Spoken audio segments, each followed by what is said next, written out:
Ma crainte, justement, c'est que si on ne trouve pas tout de suite un remplacement, ça va laisser un super souvenir, et puis très vite les habitudes vont reprendre.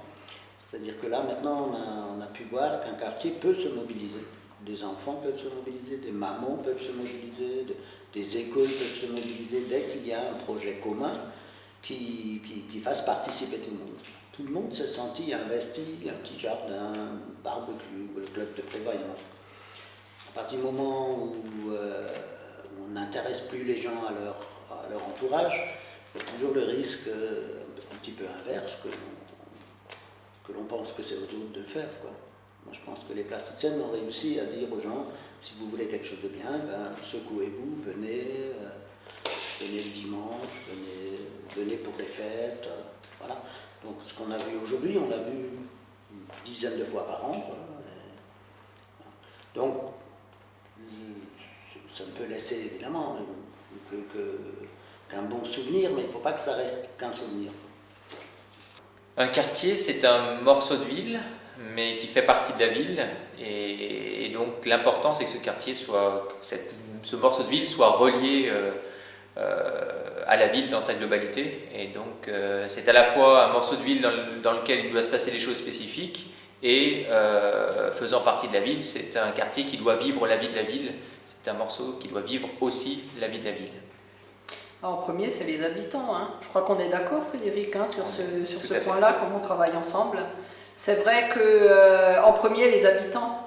Et puisqu'on est là aujourd'hui à la fête du Chantier Enchanté, c'est vrai qu'on est tout à fait dans ce collectif d'habitants qui ont participé à des moments forts organisés par le Chantier Enchanté, se sont appropriés ce terrain, et aujourd'hui on est à la fête de fin. C'est vrai que c'est un moment où on se pose beaucoup de questions.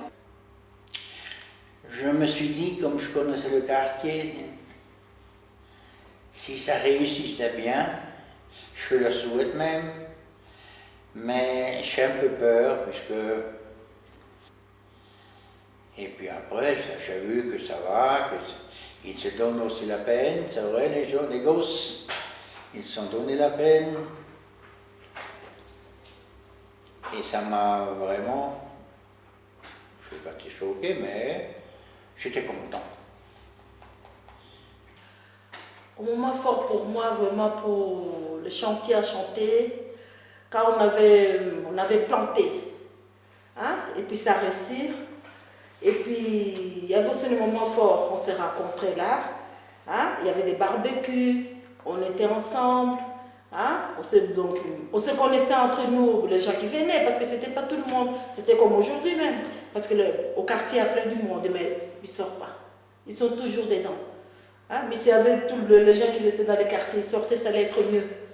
Ça allait être vraiment convivial, mais ils ne sortent pas. Mais les enfants, vraiment, ils étaient très, très, très contents, hein, avec la piscine qu'on faisait là, les enfants jouaient, et puis chacun amenait ce qu'elle va amener de chez elle, et puis après, on mangeait ensemble, c'était bien. C'était très, très bien. Ouais. On espère maintenant, il faut que ça continue.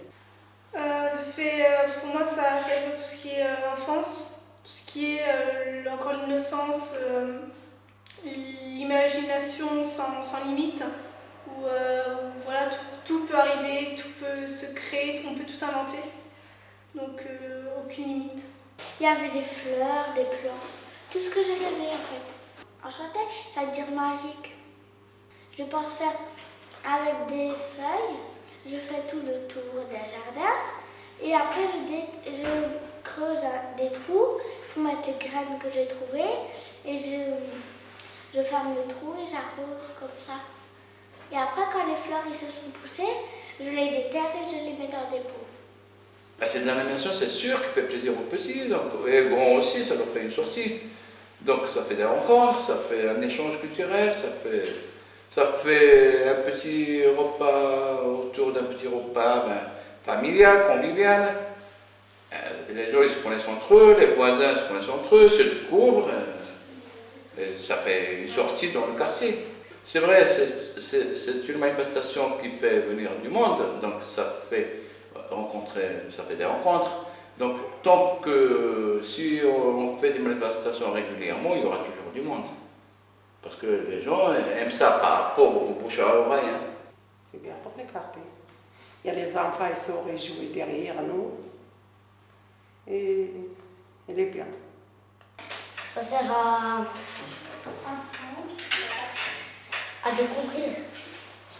À découvrir, à apprendre des choses. À reconnaître les plantes, à savoir les noms des plantes. Ça m'a apporté du bonheur, je me suis bien amusée, j'ai appris quelque chose du théâtre et je me suis amusée avec Emmanuel, Laurence et Thierry. Je suis pas vraiment content qu'ils partent, mais je leur souhaite une bonne semaine et qu'ils n'arrêtent pas de planter. On apprend plusieurs choses. On apprend déjà les prénoms des fruits et légumes, des fleurs. On apprend comment utiliser des outils. Voilà. Ce qui est important dans un quartier, c'est déjà que les gens se connaissent les uns les autres, qu'on puisse se retrouver à des endroits comme a été le chantier enchanté, qu'on ait des endroits conviviaux pour se retrouver, qu'on puisse s'exprimer. La première graine, c'est important dans la vie, hein. Une graine qu'on plante et on voit le résultat. Ça pousse, c'est fragile hein, une graine, il faut faire attention, les vents, au contraire. Ça me fait penser à la rose du Petit Prince.